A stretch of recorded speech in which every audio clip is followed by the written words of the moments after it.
Question 1. What are the top 5 phenomenons? Top 5 phenomenon. What's the word, Sean? Phenomenon. Boy, nailed it. Phenomenon. Absolutely crushed it. I had some trouble saying the word. I had some trouble Phenomenon. brainstorming here. This is me too. Tough. Me too.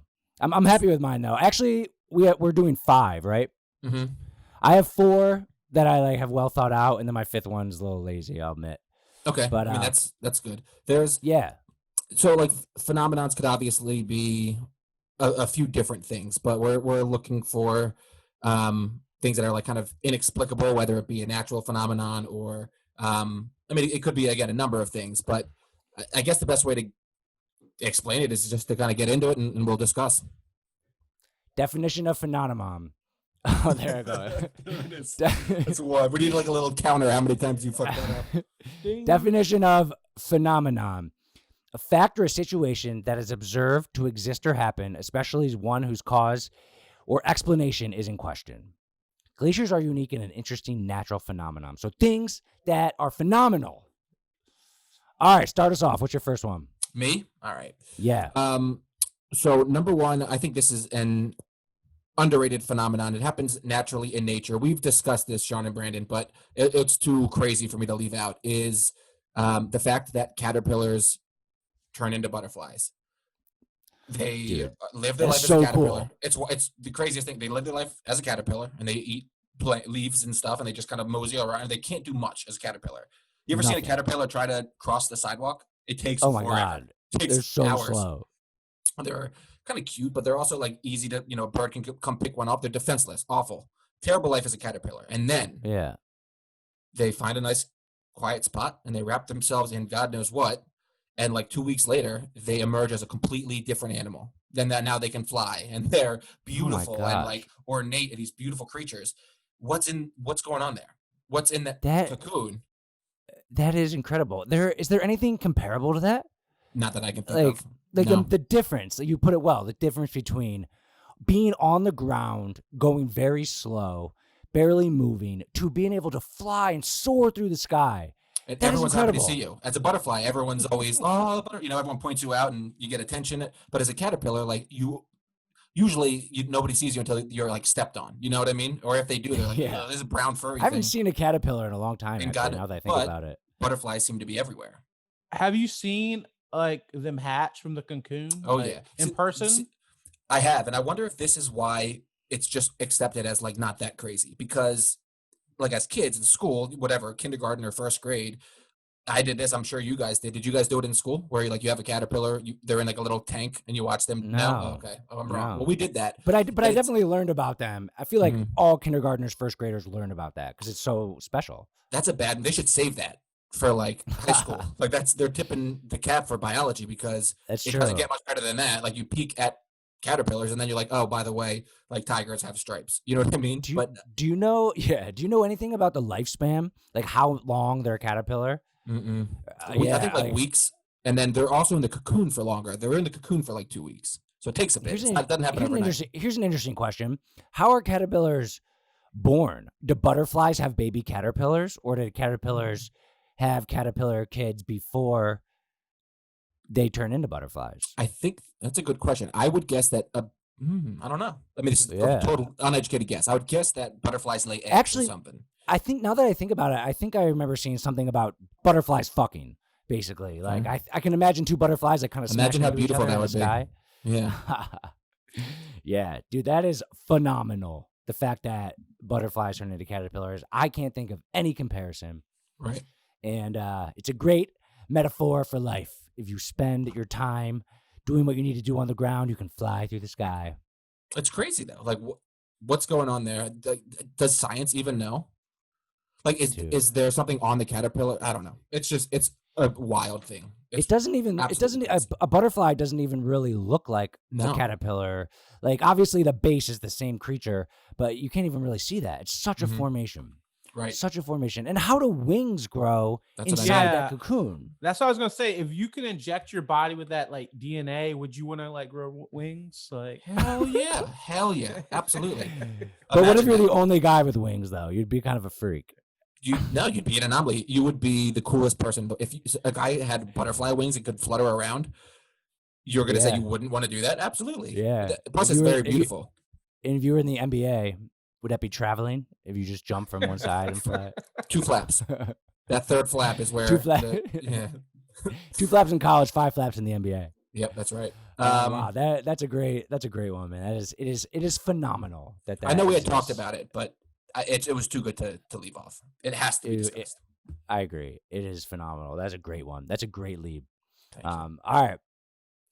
My number one phenomenon is the placebo effect. It's one of the most common theories is that the placebo effect is due to a person's expectation. If a person expects a pill to do something, then it's possible that the body's own chemistry can cause effects similar to what the medication might have caused. That's crazy. The fact, and I guess the moral of the story is if you can placebo affect yourself as far as expectations. Expectations are like everything in life. Expectations are, if you expect to be a millionaire but you only have $800,000, then you'll be a failure. If you expect to not have that and you have 800,000, you feel rich. It's all about your expectations. And the craziest part is that it's like the body's own chemistry is what can change. Like if you feel like shit, you take a sugar pill, you think it's going to help you, and then it actually helps you. It did nothing. The pill did absolutely nothing. And you were healed. That's that's phenomenal. I think that's the craziest thing. Like absolutely. The placebo effect. Yeah. It is crazy. It's crazy.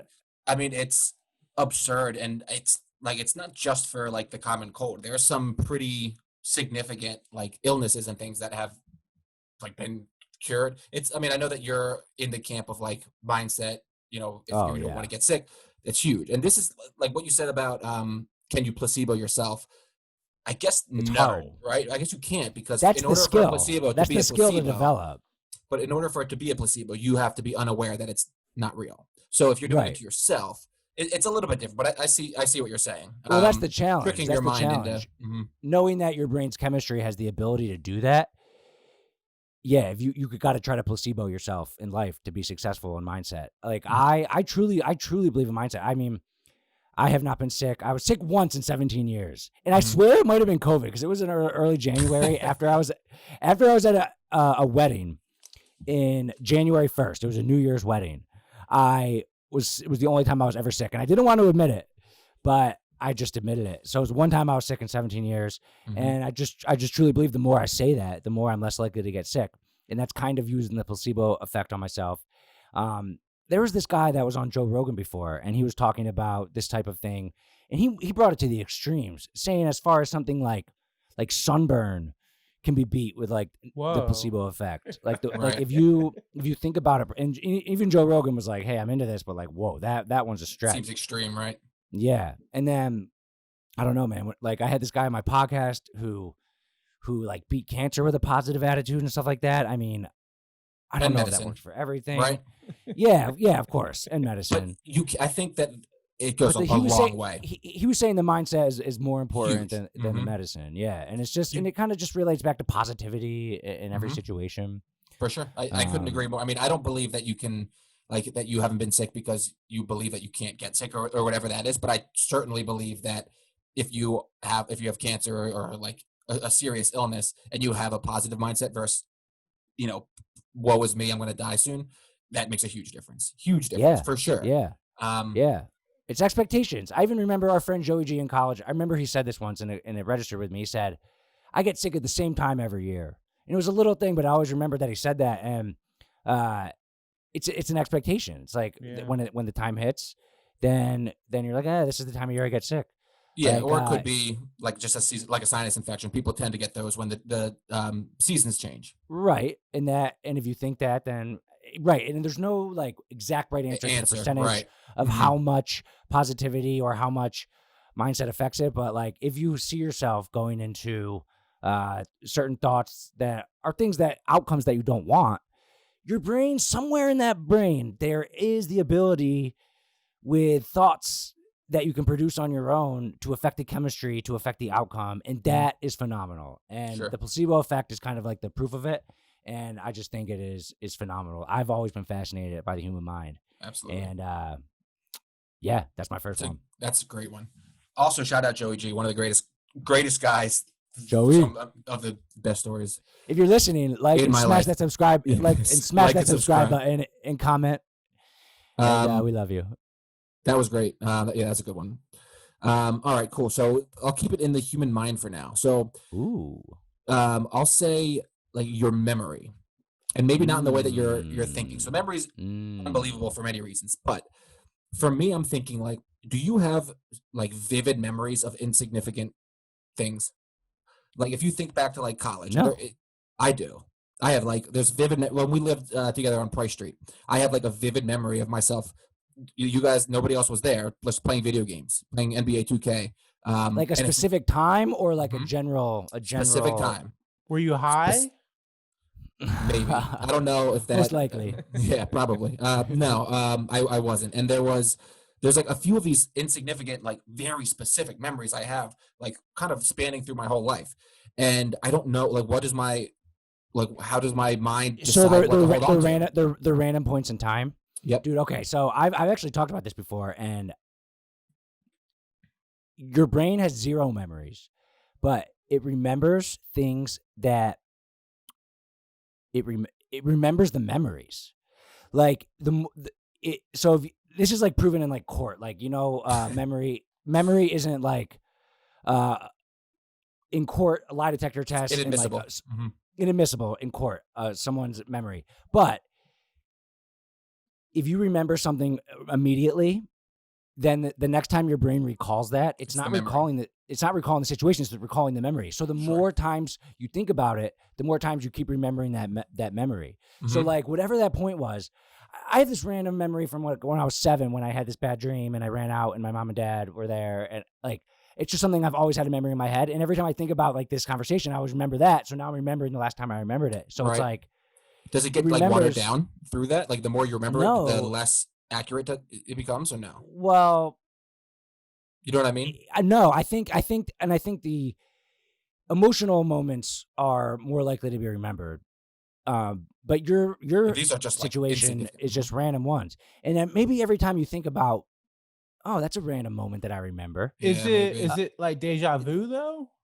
No, deja vu. I consider deja vu in this. I actually did too. But that's easy, not easy, but like I understand what's going on there.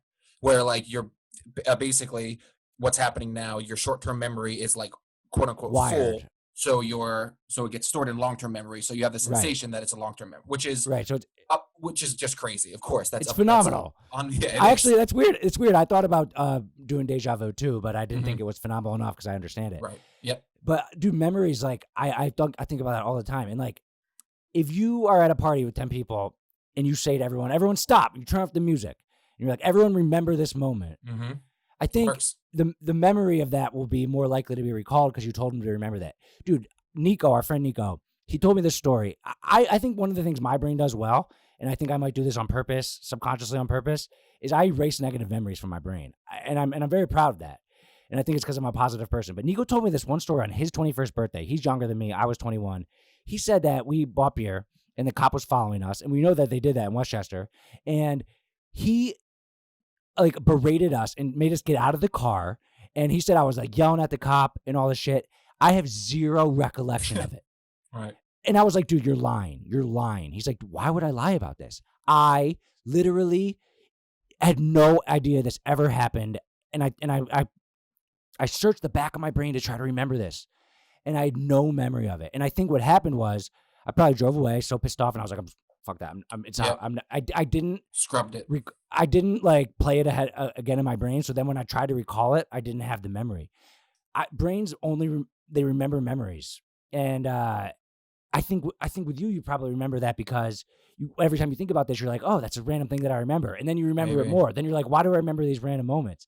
Right. And that is super weird how it works like that. I mean, like, if I asked you to recall a random thing, I mean, it would probably, if we're going to talk about stories from college, they're going to be things that we discussed before. Right. That's why Exactly. the day after a party, you want to recall the fun moments because then you can recall them in the future. I always think about, imagine, I mean, we had an awesome college experience, frat Mhm. house parties every night, so much fun, so much inside jokes, so much every night of fun activities, amazing time. Like I don't remember all of them. I bet you there's Of course. combined with being blackout drunk, Yeah. you know, like that too. But there's probably so many great stories from college that I don't remember. And you remember some that are probably not as great. You know what I mean? Like if you Yeah. could go back and choose, I want to remember this one and not that one. Like I'm sure that you would And make some changes there. that's basically what the brain does, I think. Right. Is it chooses it by But why? calling Like, it yeah. why do I remember? You know, who knows? Also, you mentioned like at a party stopping the music, saying everybody stop, remember this moment. So I remember this first happening at my wedding, but everyone before we got married was like, it's a blur, whole day's Mhm. crazy. So take Lauren aside, Mhm. find some private time, be quiet, and like take it in. And we did that, and I'm so glad we did because it's so true. Like a lot of the day is kind of You a did blur. that you did that Mhm. specifically? Yep. And And you then remember it? like so vividly, so Because vividly. you made a point to Because we made a remember it. point to do it. And the same thing Yeah. with my daughter is everyone said like Yeah.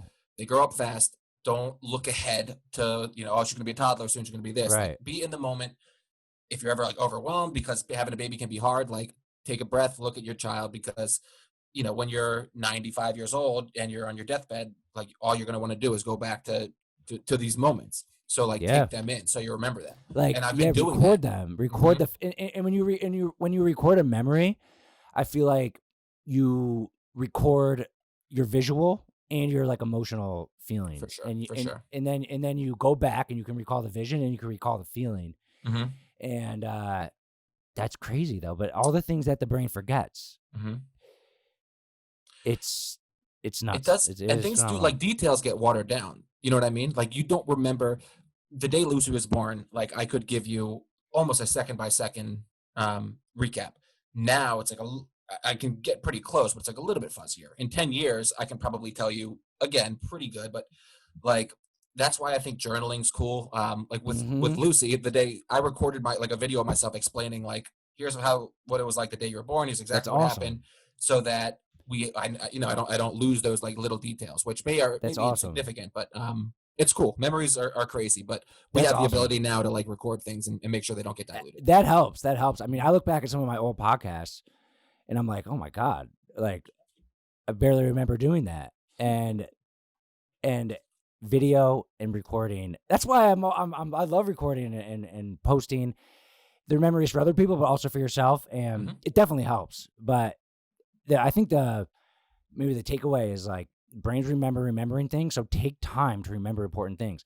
I used Right. to like read, like every time I read a book, I try to, I forget a lot. I read this Tony Robbins book, like 800 pages about money mastery. And that book specifically, I saw it recently and I was like, oh my God, I don't remember anything from that. Other books I read, I try to close them and be like, okay, this is what I'm going to remember from it. And all I remember is what I said I was going to remember.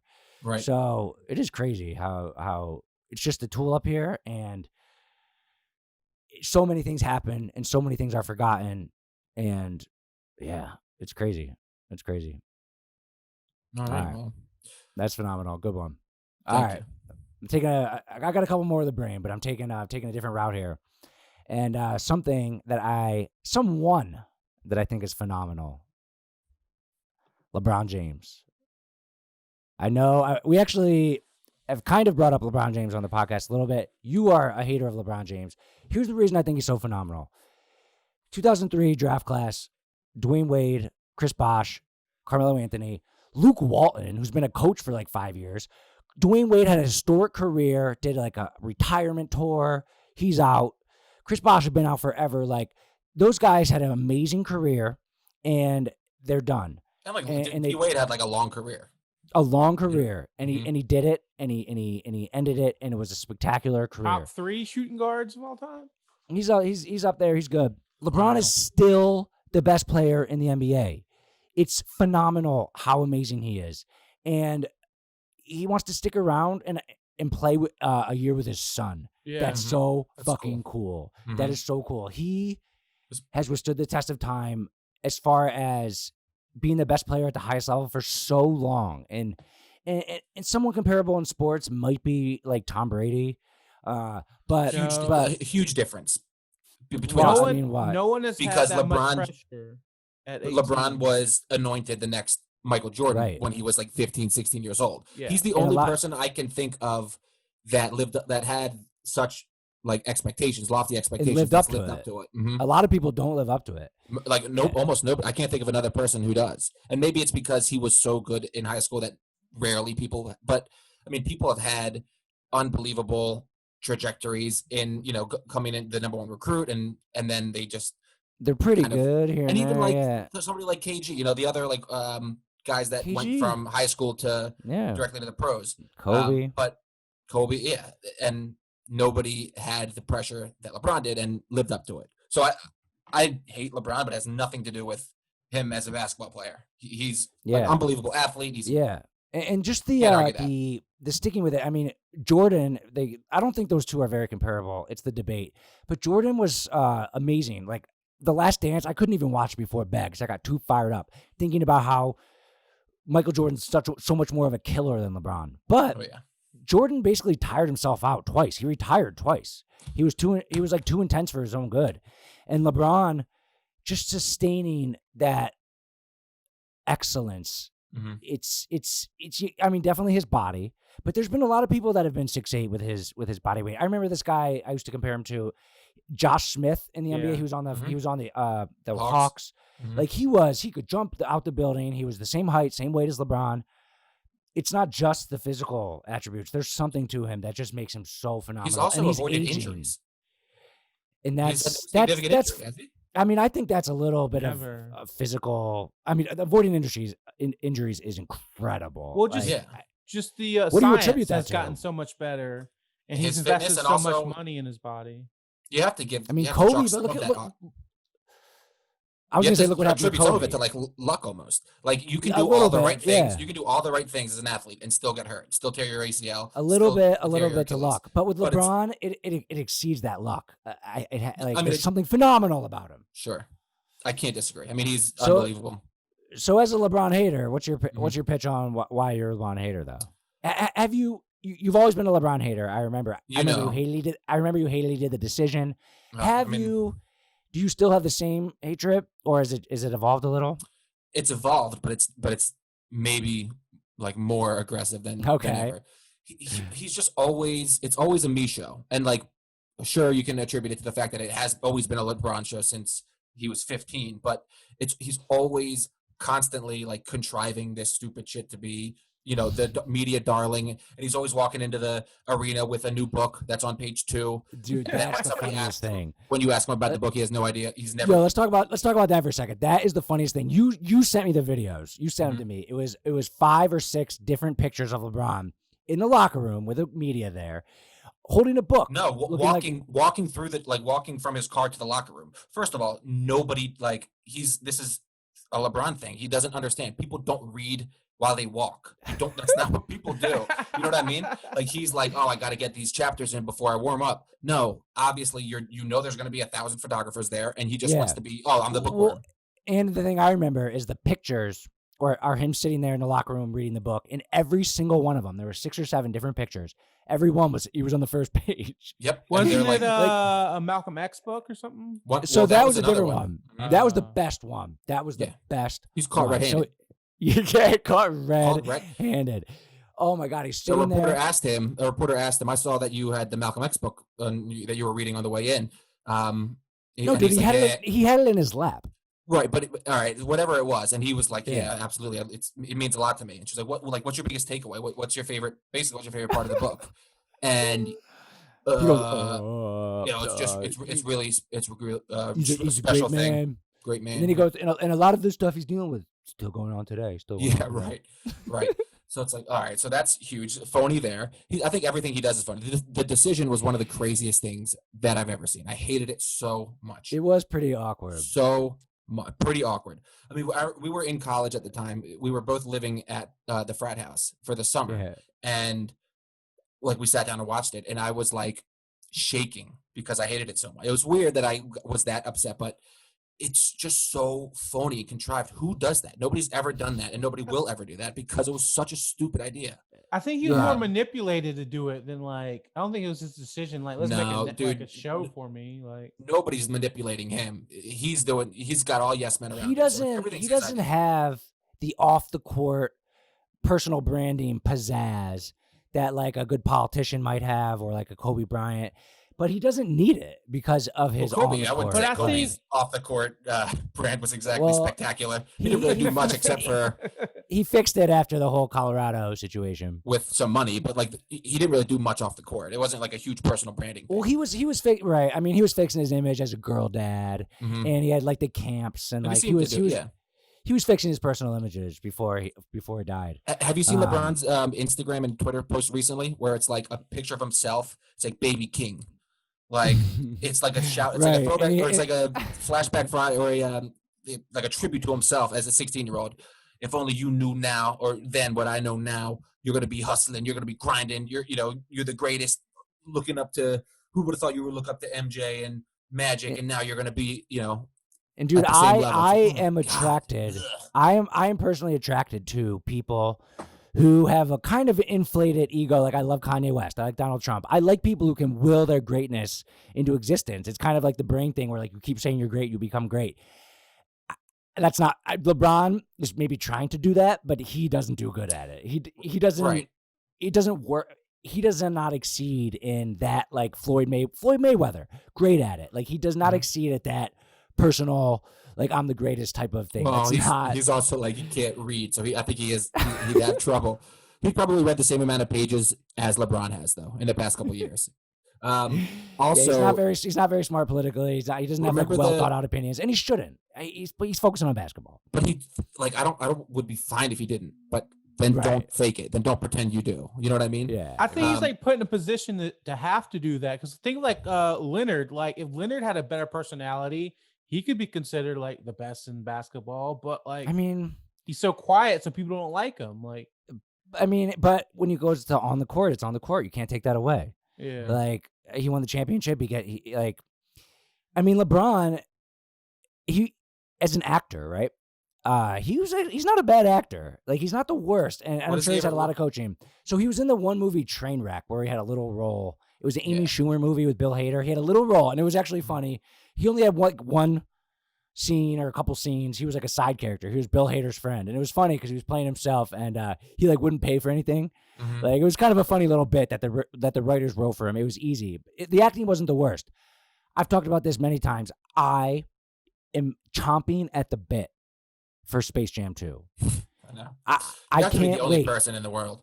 And Now- you're gonna love it because you love. Like you're just gonna love it regardless. You're gonna go in with high expectations. No, and you'll no. love it.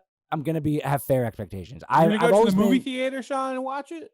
I don't know. You have Maybe. to. You have to. Yeah. Yeah, maybe I will. Like, I've kind of made it part of my brand, or like I've talked about Space Jam a lot because I don't think enough people are talking about it. Everyone talks about LeBron versus Jordan. With Jordan's storybook career was Space Jam. He has his 3 championships before Space Jam and his 3 championships after Space Jam. He played baseball. And how did he come back from baseball? Well, because the Looney Tunes did it. It was the perfect combination of on the court storyline combined with the storyline of the movie.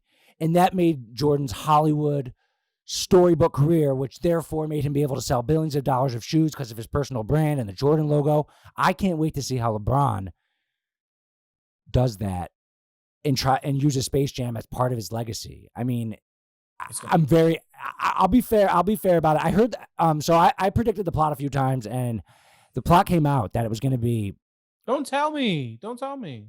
I mean, there was, I'm sure it won't be a spoiler, right? no, it's not a spoiler. But Brandon, It's a cover your ears. yeah, cover your ears. I guess It's you gotta basically edit this. it's basically a preview, and it was just something about all the bad guys. I assumed that the Monstars would be back. Apparently not. Apparently it's going to be like all the Warner Brothers cartoon bad guys, villains from the past are going to like take over Warner Brothers Studios or something like that. And there's going to be a lot of references to old Hollywood Warner Brothers movies, which sounds kind of cool.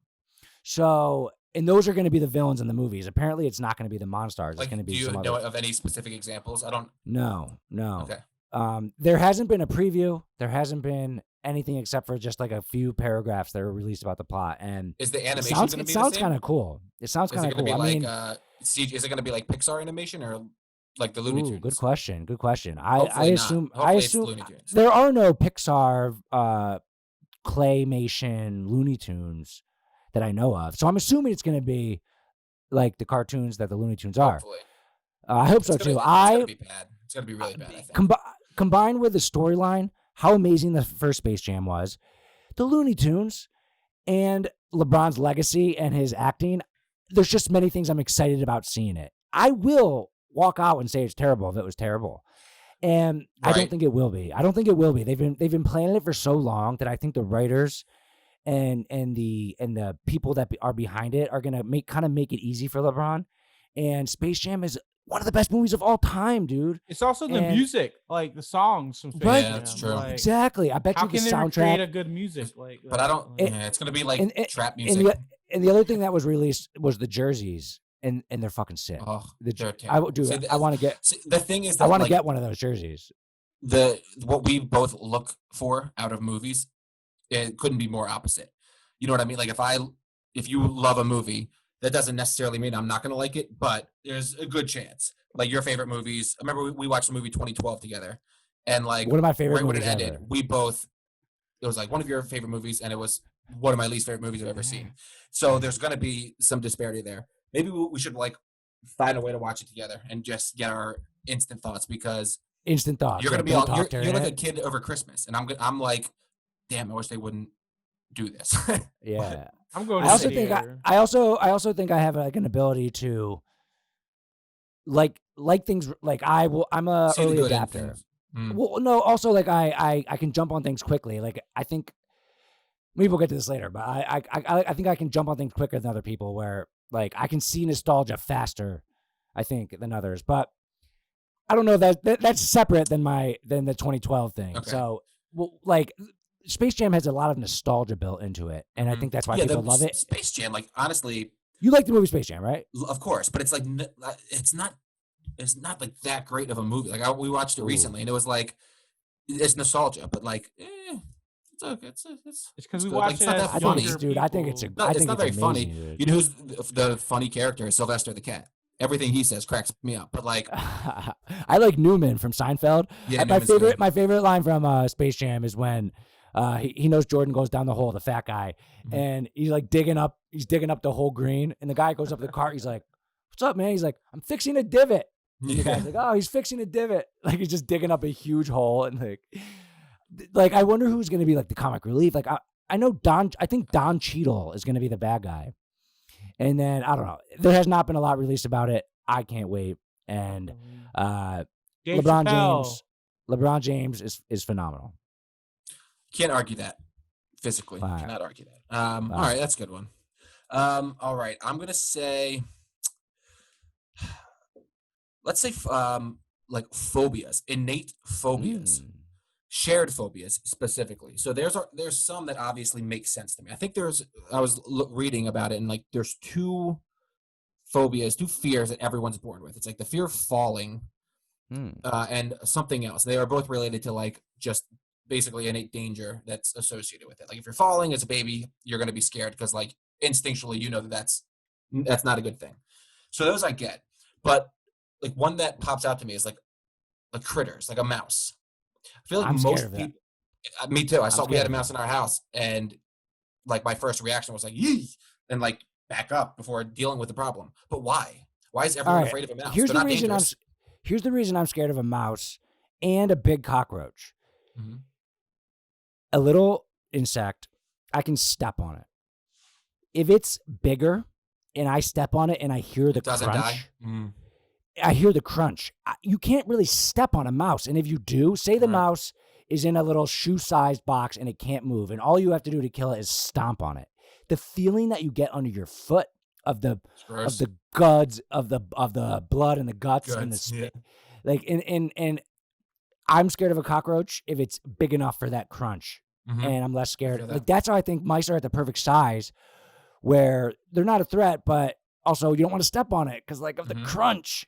Mhm. So I think What that's about one like of the clowns? A reasons. lot of people are afraid of clowns. Like humans seem to have like there's a bunch of obviously common fears that don't Spiders. really like spiders. Yeah, another one. Spiders, maybe I could be convinced that like they could be poisonous and dangerous. So like we've evolved to be afraid of them. But there's Yeah. other things that like that's not the case, like a mouse.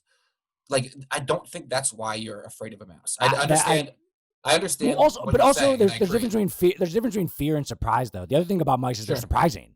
You're like, oh my god, a Hmm. mouse. It's like And you then see you don't something move and like then it and you disappears. feel Like, and you feel ooh. a feeling of invasion when they're in your house. So it's Hmm. like the feeling of intrusion combined with a surprise, combined with Just the like fear of stomping on it. seeing it like Yeah. scurry across. That's like people are afraid of it. And there's like, I mean, there's like heights. Maybe that's like a danger thing. It's just weird that we're wired to be afraid of things that aren't necessarily threats to us. And Yeah. like there seems to be a lot of overlap there with I fears. And think like I don't get right. it. So I mean there's the evolutionary element where You sense danger. the people who weren't scared of snakes got eaten by snakes, and the people who had the people who were naturally scared of them ran away, and they people survived, and then they had babies with other people who were scared of snakes because they survived, and then that fear was like evolutionary wired in us. So that's part of it. But yes, now we know not that they're not scared. So I mean, I've thought about this a lot and got rid of those. So that's one element, the Hmm. evolutionarily wired part of us, which we have to acknowledge now isn't real. But then the other ones might be things that everyone's scared of it, so you're kind of scared of it too, and it's kind of like a crowd like There's thing. one fear that I don't know. I forget what it's called, but it's like a fear of like a bunch of little holes. Like if there's you ever been like a soundproof wall where it's almost looks like a microphone. A soundproof wall where it's like just it basically looks like a foam wall that you just poked a bunch of like a billion holes in it. Have Okay. you like there's a relatively common fear of that where people see What? like a surface with a bunch of these little holes poked into it and they It's like cannot deal with it. it's called trypophobia. Trypophobia. Yeah. And No. it's like an Okay. overwhelming fear. People that are afraid I of mean, it like it has cannot a name. It has a right name, so it's been clinically like documented. diagnosed. Hmm. Yeah, But it's like that's crazy. why like that's a That's a crazy weird thing that their one. brains are doing, but it's not like it's a one-off. A lot of people have that, so like, what's going on Yeah. there? Why does your and I the mean, feeling of fear is such a like visceral unique feeling, you know what I mean? You feel it in your mhm, stomach, you like you're short of breath. It's kind of a yeah, good thing. I think that's why people like roller coasters and stuff like that, like thrill seekers or skydiving or bungee jumping, right. because it's like an adrenaline thing. But like why do these weird random things elicit it in so many people? I think. I mean, I don't know. I think that the person who has that trifold phobia, whatever, their ancestors might have had something to do with it. Like if I think it might be evolutionary wired like that. Yeah, that's not And the really thing, how the evolution thing works. Like if my grandpa was killed by a bumblebee, wouldn't mean that I'm necessarily going to be terrified of it.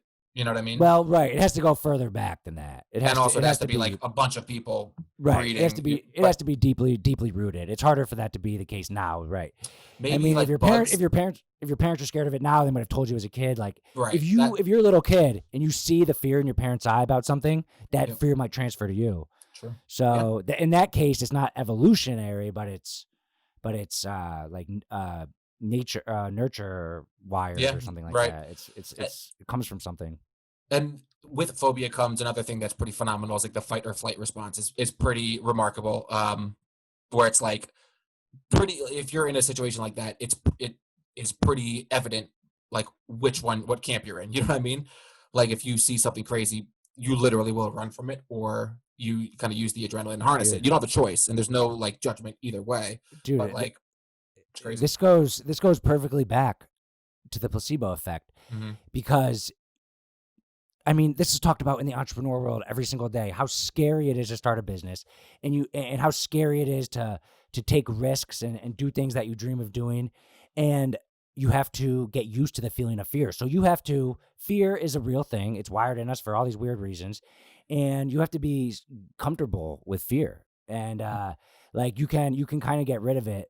Like if I see a mouse now, 8 years ago I might freak out. Now I've actually like trained myself to be like fuck. I am really good under pressure. Like from like a surprise or the fear hits me real quick, but then I've trained And myself then you take a to breath. immediately within 3 to 5 seconds, I'm right back to normal. Like if someone hits me with bad news, I'm always like, but it's a skill. It's like a muscle. If you want a big muscle, you have to do bicep curls. And if you want to get good at facing fear, you have to practice facing fear. So you have to be in fearful situations and deal with it. And that's how you can like get rid of it. But the fact that they're natural is weird. And it is kind of a phenomenon. Yeah.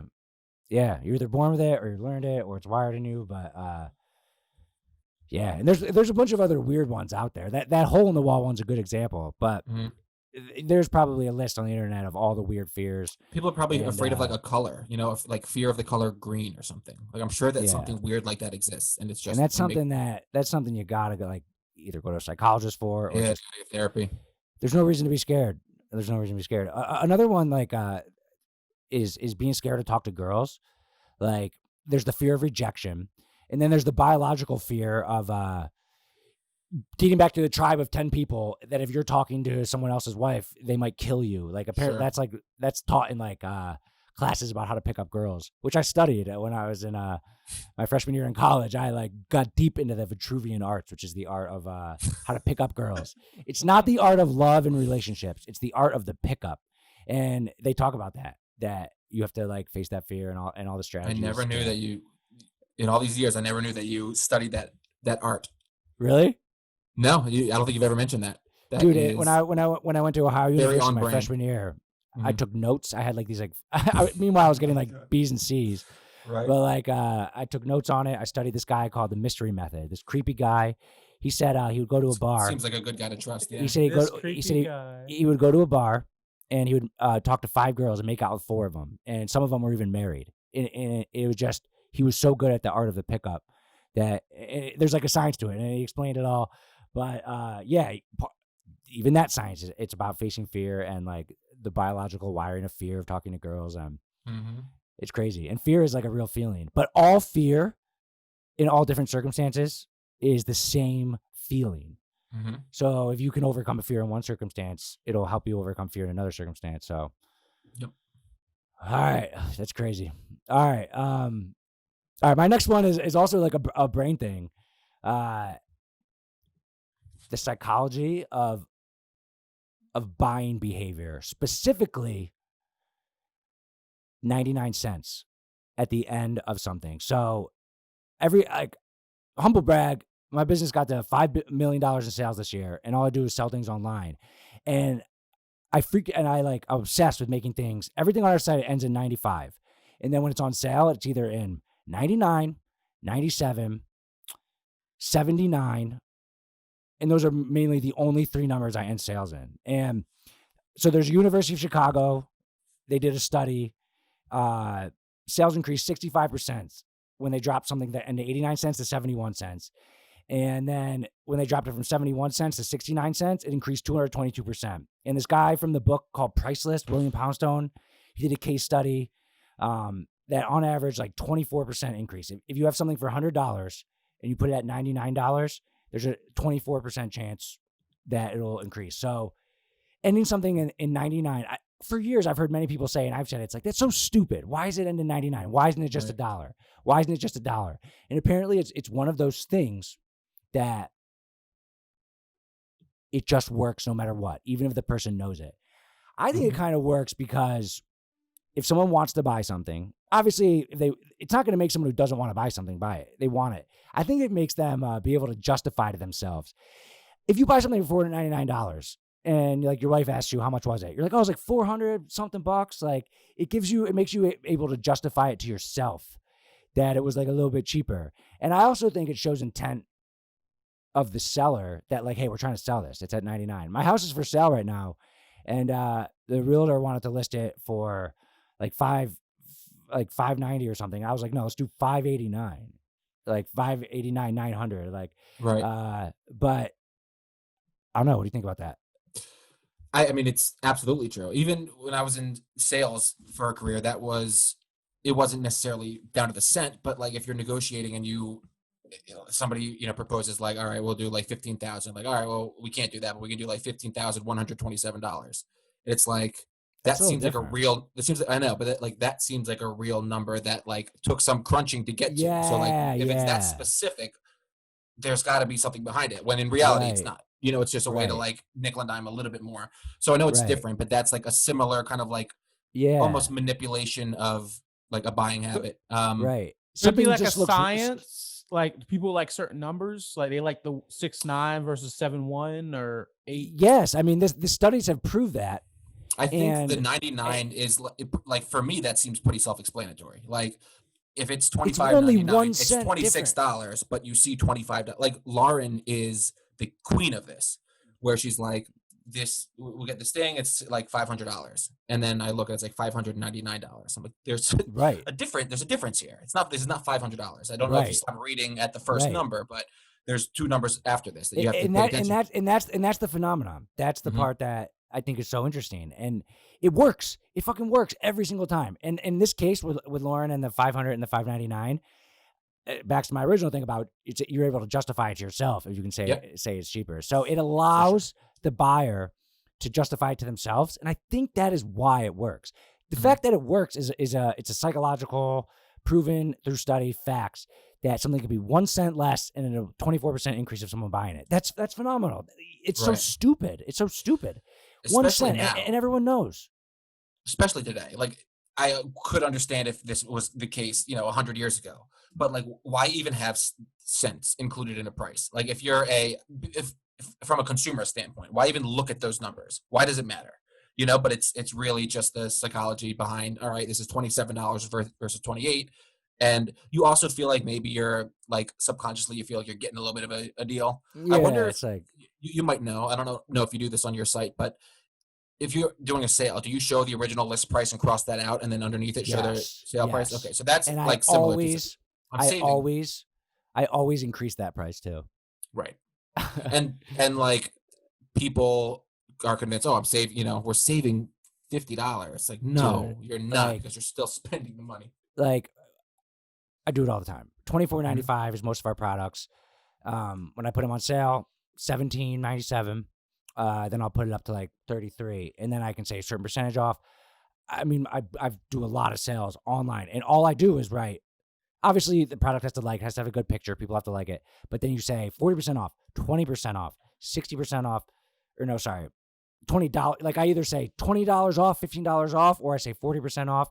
But like it's just made up numbers to sell the product, and it works. It It works. works. It Hmm. works, and that's crazy that 1 cent makes such a huge difference, and it's a phenomenon.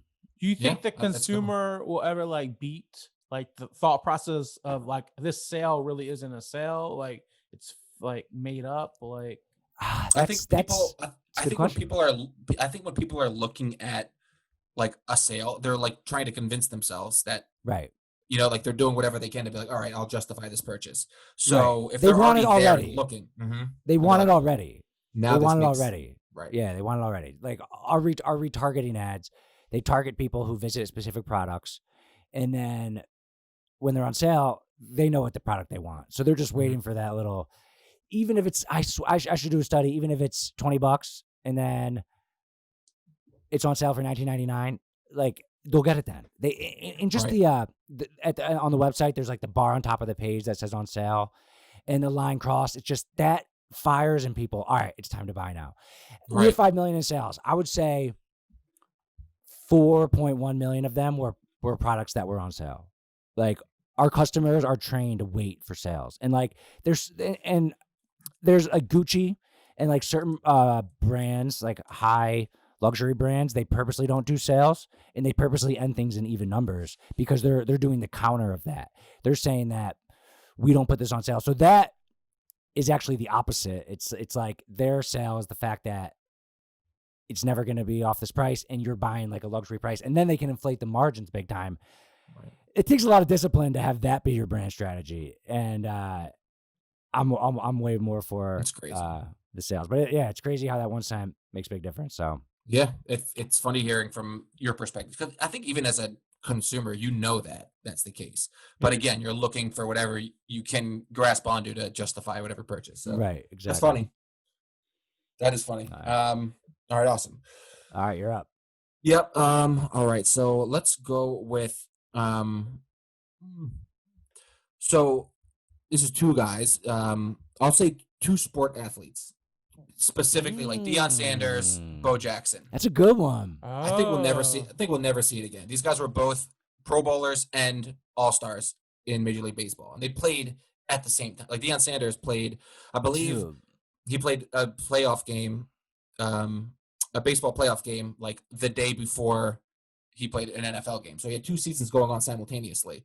Like how that'll never happen in a million years. See, these guys Like are such world class but athletes. They're but the it 1% of 1% of 1% in two different things. but it wasn't like a million years ago. I mean, this was in No, I recent know. history.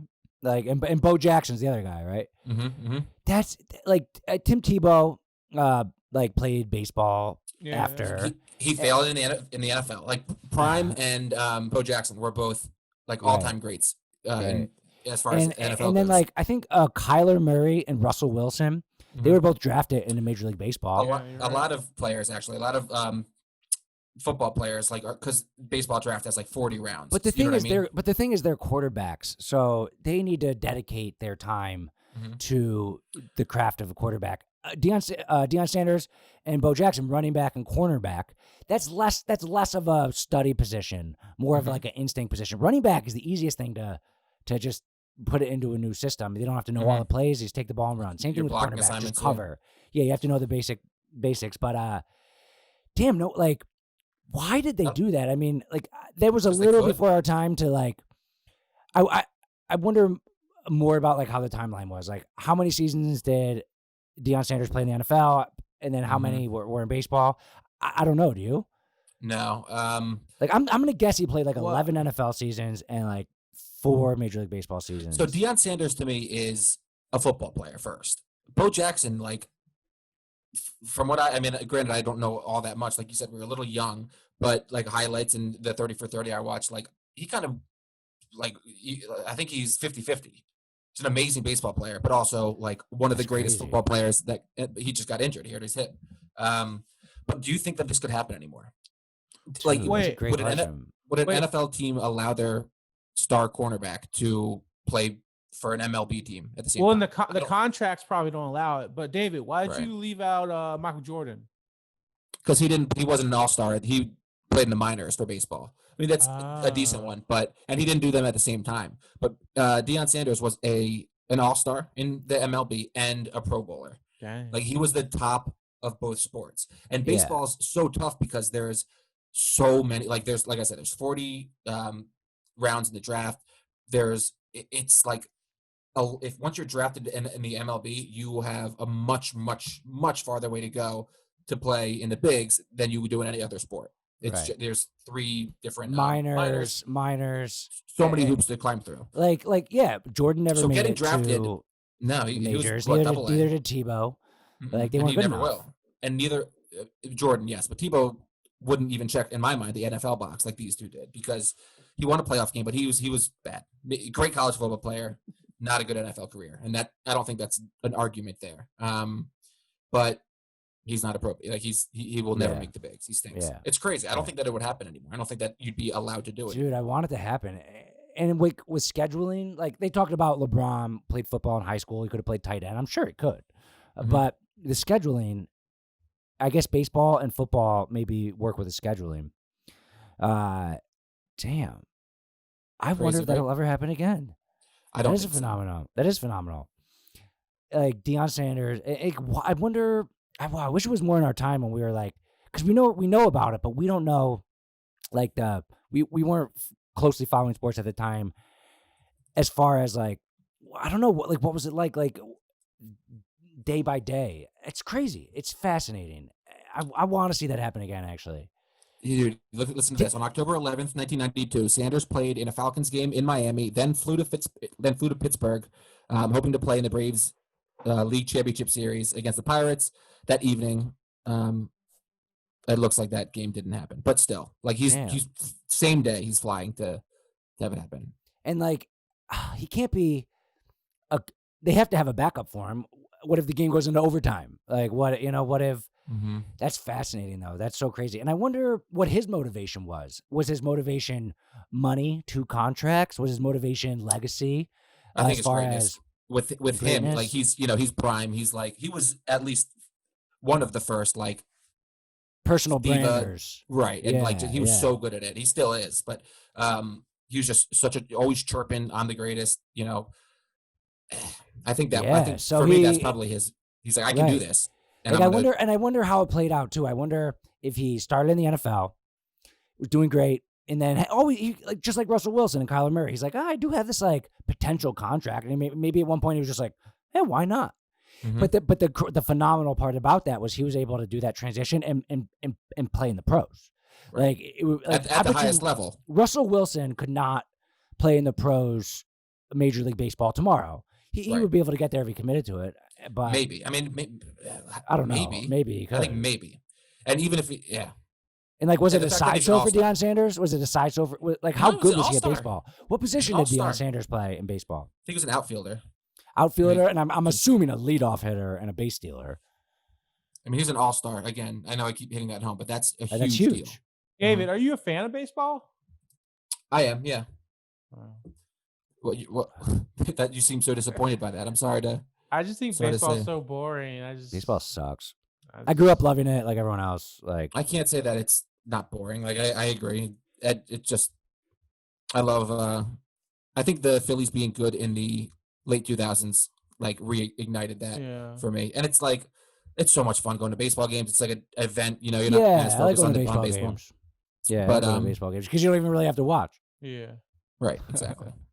All right, so yeah. That's a That's good one. my fourth. Thank you. All right. So this is my fourth, and I thought about these. I have 4 good ones. My 5th one's a little lazy, but my 4th one I took a little bit of liberties. I was thinking about natural phenomenons like volcanoes and tsunamis and aurora borealis, which is a crazy, amazing Seen 'em. phenomenon. Beautiful. You've seen it? We saw it from what, Iceland? Iceland? Iceland, yeah. Iceland. And volcanoes, obviously, yeah. Iceland, Dang, go there. and I think you can see it like over Michigan a little bit, just like lights in the sky, crazy phenomenon. But I took some liberties with this one. So, total lunar eclipse, which every 3 years you can see from certain parts of the Thought about world. this. Crazy thing, it's phenomenal. But I'm taking this a different angle. When I heard of that, I remembered this story that was one of my favorite stories from history. And before I took some liberties and did the Oklahoma story, so do you know about the total lunar eclipse story with Christopher Columbus? No. Why he was Okay. sailing on the ocean? He thought it was an alien or something? Nope. Oh. You just made that He up. used it to like manipulate people. Like this is Yes. gonna happen. Your All right. God is telling. Yeah. Oh, All right. yeah. So here's the story. He 1504. He was kind of screwed. He was sailing around like the Caribbeans, and his ships landed in Jamaica. And the people that lived in Jamaica at this time were like the natives of Jamaica. They were called the Arawaks, and That's cool. they name. first got along pretty well. And then they were there for about 6 months. They were kind of shipwrecked. Like they were not doing well, Columbus's crew, and there was like kind of a fight over food. First, the Airwalks were helping them. 6 months passed. They were kind of leeching on them a little bit. And they were like, we need food. And these guys were helping us. So this was in February. And then, so Columbus had an almanac and he knew that the next lunar eclipse was coming. So he said to them, if you guys don't give us all the food, the gods are going to get very mad at you. And I control the gods. And if you don't give us any food, I will make like the moon disappear. And he timed it up with an almanac that he had from some like German writer. And he said he would obliterate the rising full moon, making it appear inflamed with wrath, which would signify that all the evils will soon be inflicted upon them. And they were like, So all right. Was it like a red moon, or is it gone? It gets red and then it kind of disappears. Yep. And he knew exactly. He like told them what was going to happen, and so he just fucked with them. And then they didn't give him the food, and then that happened, and then they thought that he was a true god. He even went in and he got the almanac and he had like an hourglass and he timed every half hour and he was telling them the things that were going to happen, and he said, like, if you don't start supplying us with food, like I will. I'm a god. I can control the world. It's gonna get a lot worse. Yeah. Yeah, it's gonna get a lot worse. So they kept him well supplied with food until June 29th. So February to June. So for 4 months, they gave him all his crew all the food he wanted, and then someone from Spain came and picked him up. So I started with a phenomenon Smart. of the total lunar eclipse, and it took me to that story, which was one of my favorite stories from history. I always remember that. Like, and it kind of shows the intelligence that the Europeans had over all the natives in the Americas and the Caribbeans, and they were just so, the fact that they had that information in 1504 was pretty impressive about the lunar eclipses and the timing of them. And that's specific, that he could set his right. timer So to it. my That would thought, last. my thought right now Right. is like the airwalks. That's what they're called. Yeah, the airwalks. Have they never seen a eclipse before? Like, has never been told in their like civilization and No, their they history? Like, they were no, they didn't have books. They didn't have Or writing. they weren't didn't- recording it, and they couldn't like They put it didn't have. together. They didn't have written language. They didn't have recorded history. Maybe Columbus said like, "I've done this before. Like, I'll do it." So that Yeah. if they had seen it before, they're like, "Oh, well, I guess this like guy's their controlling it." great grandma just like was asleep during the time and didn't tell anyone. I don't know. Yeah, Or they, even, yeah, even, yeah, even no, so, that's they'd what be I like, "Look." that's what I mean about how it shows how much better the Western world was as far as guns, science, recording of history, language, literature. Like, people talk about how we genocided the Native Americans, and it's a whole different subject. I don't think we did. We gave them a lot of chances. There was a big difference in cultures. I mean, their culture was all about killing and stealing from other tribes. And when the Native Americans too many times ransacked white people's houses, killed their kids, and took all their shit, we were like, dude, this is not how this works. Now it's on. Now it's on, motherfuckers. And who's going to win in a war? The people with the guns and the government and the technology versus the natives. They weren't as smart. They didn't have. But doesn't the natives have a right to ransack and kill people who are on their land? No, you can't kill people. You can't just murder people. If you like try to take over their land, I mean, Well, they didn't have, if they had a government backed by an army that had lines and governed bodies of land, and they said, due to our nation's laws, you can't come on this land. They didn't have anything like that. They didn't have anything. They didn't have any unity between the tribes or any government or any laws or any rules or regulations. Like, we had that, and we tried to offer them. Thomas Jefferson said that he wants to combine over the next generations native blood with human blood, with human blood, with European blood and American blood, and we'll over time we'll come together and we'll all He be was just- Americans. He was just trying to spread that seed, though. He was all about Seriously. spreading that seed. Yeah, he's all fuck some natives too. Right. But they did not want to be involved with our way of life, and our way of life. Okay, it's better. It's better to have governments and economies where you can grow crops and then sell them to other people, and then the economics of transporting crops and government backed by, if you murder someone, you go to jail. That's better than their way. I'm sorry, that's better. So would you be in support of us going to like tribes in remote tribes in like Africa right now and forcing our way of life on them? Or is it different now? It's different now because our country's established. I mean, at this point, it was literally the Wild Wild West. People use that as a phrase, but it was actually the Wild Wild West. The phrase This was even the Wild Wild East, Like this was that didn't even yeah, exist. it was like around like Oklahoma. But there is something to be said about the way that they were. Like, sure, there was a lot of it was like savagery or whatever you want to call it, but they were also like very in touch with the land. Was it? I think it was. There's some cartoon. It might have been Family Guy or South Park where they like. It was obviously a spoof on it, but they're like, "Can we have the white people came like, can we have this land?" They're like, what do you mean? It's nobody has this. It's just this is the land. It exists. Like, no, okay, this is ours now. And then Right. you can like we'll give you some spot. And they're like, what do you mean? This is all of this is that's because the Europeans and the Americans understood property rights and that's the way better it for worked then. families and economies. for them, but Like, like it's things better. are working okay. it's our way of things are life. working okay for them. Like I feel no don't see the shame in difference now. saying I feel no shame in saying the American way of life is better than the Native American way of life. Well, that wasn't the American way of life, but I see your point. But why is it different now? Like, what if we went to a tribe in the Amazon in the middle of nowhere and was like, okay, so this is our land now, and you are going to have a government, and they're like, well, things are working fine. I We have mean, a tribe, we have a chief. geographically, see the shining sea, manifest destiny. It was always one of America's goals to reach the other waterway. Like we have our country, like By any means necessary. geographically, it doesn't make sense to take over another land like that. We don't need it. Okay. If we needed it, if it came down to, and I don't see. Why did we need it then? We didn't need it then. Like this wasn't to form America necessarily. You know what I mean? Needed it. Well, first of all, it was attached. There's a difference between going somewhere that is a island of natives now and trying to take over it. That's just no reason. Well, like what about in the middle of the rainforest in Amazon? So you have to, well, there's no reason to do that now. But the reason they had to do it then was because your lands are touching. You have to govern with each other. You have to work with each other in some way, like, or else you're going to cross paths with no rules. Like it was touching. It was there. It was touching. The lands were touching. It was right there. And it's not like the difference between Amazon Island or something is that there's water surrounding it, and you got to go to South America. Amazon is a rainforest. But all right, whatever. Yeah, we don't need I see your point. And if it was if it was in our way, we would. There was when the Trail of Tears. The Trail of Tears is one of the things that people talk about with genocide and pushing out the Native Americans from around North Carolinas.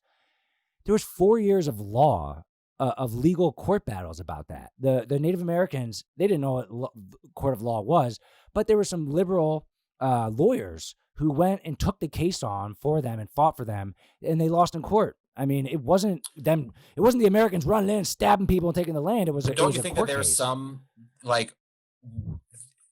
Why is it there?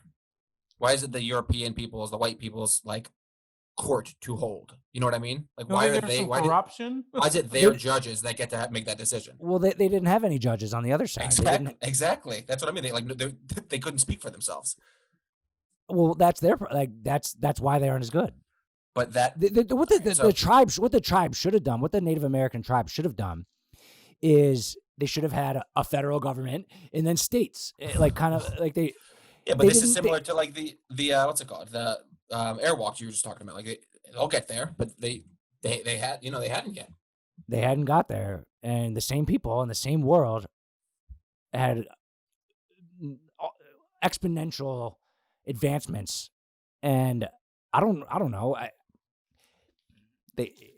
We tried like the Americans tried to reason and when I think that one of the words was like Americanize or make them speak our language and teach them our ways. Like that was genuine. Like we're like, yo, you should like do this stuff. It's really good. But like you can sell your crops. What if they're like, well, we want to speak our language. You guys, like, we've been here the whole time. Why are you guys They all had different languages. Oh, so they're all right, but the point still stands. Like, we've been here this whole time. Like, we're happy with the way things are going. We have these gods, and of course, like you have an economy and you have a government, and that's great for you. But like, we're happy. So why can't we just chill? Yeah, I mean, it didn't work for them. Like it well, was clearly. It was it was a long hundreds of years process. Little by little, Americans moved west, interacted, positive. I mean, Thanksgiving, Pilgrims and Indians, positive interactions. You think that's how Thanksgiving went down? You think that's what happened? Yes, I mean, just like they said, the Arawaks accepted Columbus for a first little bit. They were welcoming people, and then over time, it's like politics and stuff gets involved. But the immediate interaction was, "Oh, hey, what's up? Like, one need help?" And that was very nice. Right, and they're like, "We're gonna destroy everything you guys have here," but we didn't say that. Please feed us. I know we didn't say it, but that's in the back of our mind. We're like, these idiots don't even have a fucking government. I think that happened over time when they're like they started to reason and they started to notice they didn't and they're like, can you show us like your guns and stuff? And then they were like, no guns. And they're like, but they needed them at that point to kind of they needed them to show them around, and they needed them for crops. Right. And then once they didn't need them anymore, they were like, all right, this is ours now. So thank you, but go ahead. Yeah, I mean. It wasn't a genocide. I hate when people call it a genocide. A genocide is putting 6 million Jews in a camp and burning them at an instant. That's a genocide. A genocide is not 200 years of slow, like intercultural meeting with a bunch of different stories and then treaties and then slowly pushing out and giving them land. That's not genocide. That is history happening over. Did they murder they didn't kill like millions of people? Well, there's different ways. I mean, so most of it because of disease, right? So the disease thing is part of it, and that wasn't. Some people say like the blankets with the smallpox was like intentional, and maybe one guy did do that. The federal government of America did not strategically give smallpox blankets to them. That never happened. Now there was wars, like General Custer. They did kill all the buffalo to starve the Indians, though. No, they did not. That's insane. What? Yeah, They killed buffalo on purpose to starve the Indians. Yeah. No, they didn't do that. Why is that insane? On purpose. They didn't do that on purpose. They didn't kill buffalo with the intention of starving the Indians. They killed buffalo for sport and for fun and for food. I mean, the fact that the buffalo used to run wild in the West and then didn't anymore. The Native Americans, like, that was their only like food. Like, we kind of went out there and just crazily killed them all, but the intention was for the intention was for sport. It wasn't. There was never a strategy that. It's true. It resulted in that, but it didn't. That wasn't the intention. Why does that seem so far fetched? Because the intentions were never, let's fucking just kill all these bitches. It was a slow procedure. It was first, let's get along. Then they didn't want to incorporate it. It's like, okay, we'll push out a little bit. And then over 60, 70, 90, 150 years, it was like, okay, we keep moving out a little more. And like, you're still here. It's like, there's nowhere else to move. They're still here. Yeah, of course. Because like, why do they have to move? They're like, we're forcing this. And like, you guys have to move or else we're going to kill you. You can have this little pocket of land over here. No, it wasn't kill you. It was just, you got to move. Like, and if they said no, then it was like, all right, we're going to have to kill you guys then. And, right? And when the killing started, no, it was never we're going to kill them because they're here. When the killing started, it was when if they wouldn't move. I right? mean, if they were like, the if thing people is, were they taking didn't over your land and you like started to fight back, don't you? I mean, I would imagine you would want to do the same. So, like, the thing is, like, they didn't have the Native American tribes. They moved with the buffalo. Like, they didn't have one spot. Like, maybe they were here for a while, then they left, and then when they came back, the people were there, and they're like, "This is our land." They're like, "Well, no one was here. Do you have any like documents that show this is your land?" They're like, "We already built a house. Like, we're just gonna stay here." Like, and it wasn't like intentional, but the killing started and the war started. There was many wars with and that started kind of when their backs were against the wall, and then they started killing us. Imagine the feeling of you come home one day from getting water out of the well, and your wife and your 2 kids are killed, and they're murdered on the floor, and all your stuff stolen from your house. Then that's when they're like, "Fuck you, let's go." Started, and that would happen. That was if you built your house, and that's probably what happened if you built your house on like in my backyard. You know what I mean? Do you think you'd murder me? Well, no, but like if you built your house, they didn't. In my backyard. The Native Americans didn't kill them because their house was there. They killed them because their economy was a savage steal. The only way that the Native Americans acquired crops and goods and food and clothing was either grow food yourself, make your own clothes. But the other way, like the Lakota and the Apache were like 2 of the most vicious tribes. They were the strongest tribes. And the way they acquired a lot of their food and their clothing was fucking ransacking the other tribes. Right. That was our economy was about supply and demand and hiring. Taking what you want. They just took what they wanted. That was their. That's what we did too with the land. Yeah, but that was their way to get. If no one was there, and you walk to a big land, and there's a big piece of land, you build a house. America's economy was based on using slaves, though, to make those things. I mean, solid point. But it's a little unrelated to the tribe element. I mean, obviously, what I will say, that is the Columbus story is phenomenal. That is All right, we got to track a little, but yeah, the total lunar eclipse in the Columbus story. That's my number 4. All right, I'm going to say this one.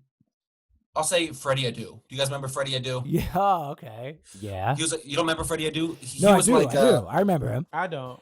but I Yeah, no, forgot. no. You're right. Well, you don't remember Freddie Adu? I do. Yeah. He was Brandon. For you, I guess you don't remember. He was like the next. I think they called it the next Pele. He was like an American soccer player when he was 14 years old. He was like put on the U.S. national team to like finally bring us Yeah. to like dominance in the world when it came to soccer. Well, he was put And on the national, U.S. Yeah. national. Yeah. He was like a phenom, like the definition of a phenom. child phenom. First soccer player that had ever been, and then I think that was the last we ever heard of him. Dude, He that's, never did anything. I think he played. Nobody knows what happened to him. He just stinks. I'm googling Freddie Adu real quick, and that's a good comparison compared to LeBron as far as the expectations Right. and the phenom. I didn't want to tip my hat when you said that because I had this on the list, but it was hilarious. He's our age. He's 30. He's born in 1989. And the big thing was he was American, and he was going to play for the American national team, and all the other and save it and save the stars American of the team. world. Yeah, all the other stars of the world aren't American. Dude, he's still playing. Where He played MLS? 2004, 2006, DC United, 2007, Real Salt Lake, 2007, 2011, overseas somewhere, Beneficia, looks like maybe a Spanish. 2011, 2013, Philadelphia Union, 2013, foreign. So he's in the MLS. MLS is like, But he's been a journeyman. Yeah. And 2015, Tampa Bay Rowdies. That's a team. Yeah. 2018, Las Vegas Lights. And then 2020 on, it looks like he's in Germany, the Osterlin FF. So he's had a journeyman soccer career, but I have not heard about him. no, and he was like a sensation. Absolute And there had never been a sensation. soccer player, at least in our lifetime, there had never been a soccer player that like came close to it. He was a 14-year-old kid who was playing with the big boys, and he was going to save U.S. soccer. And then he is not even able to make a single like respectable team. So the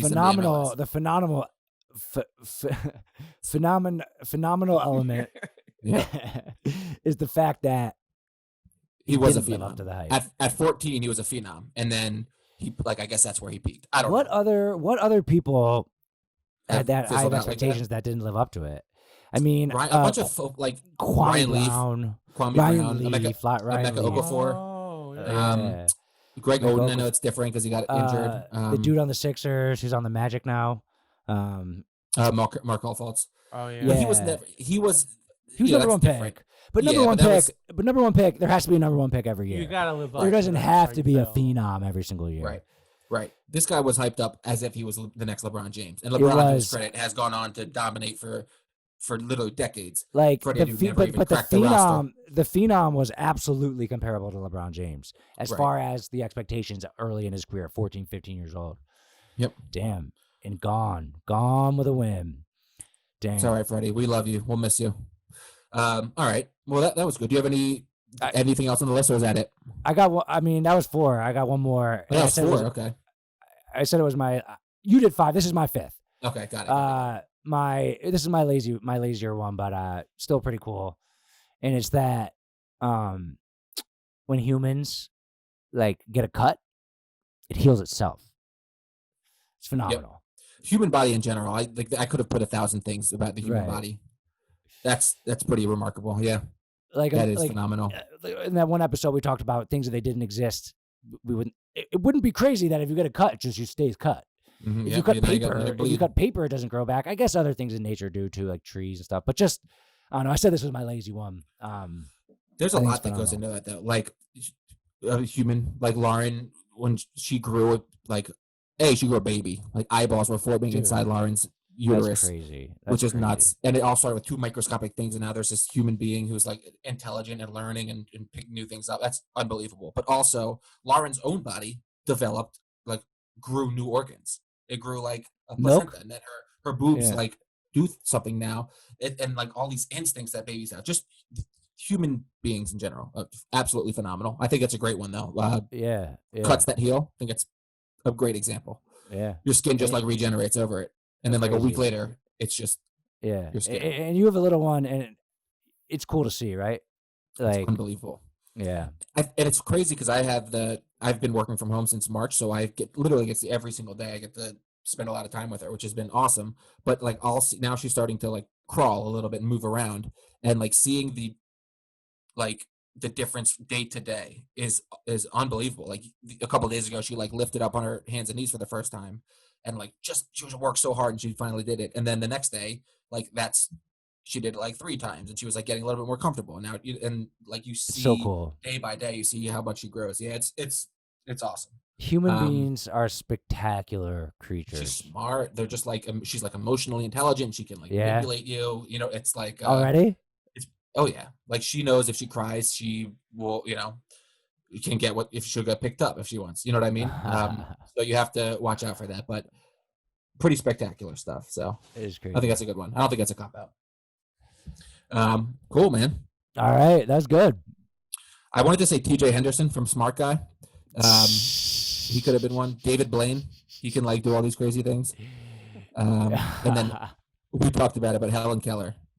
That whole story is phenomenal. But good stuff, man. All right, good stuff. Yeah. All right, Brandon, what's next? Have you ever heard a better podcast in your entire life? Take that, Joe Rogan. Best podcast you've ever heard. Get more podcasts right here and subscribe to the show too while you're at it. Thanks for watching. I really appreciate you. Honestly, I love you.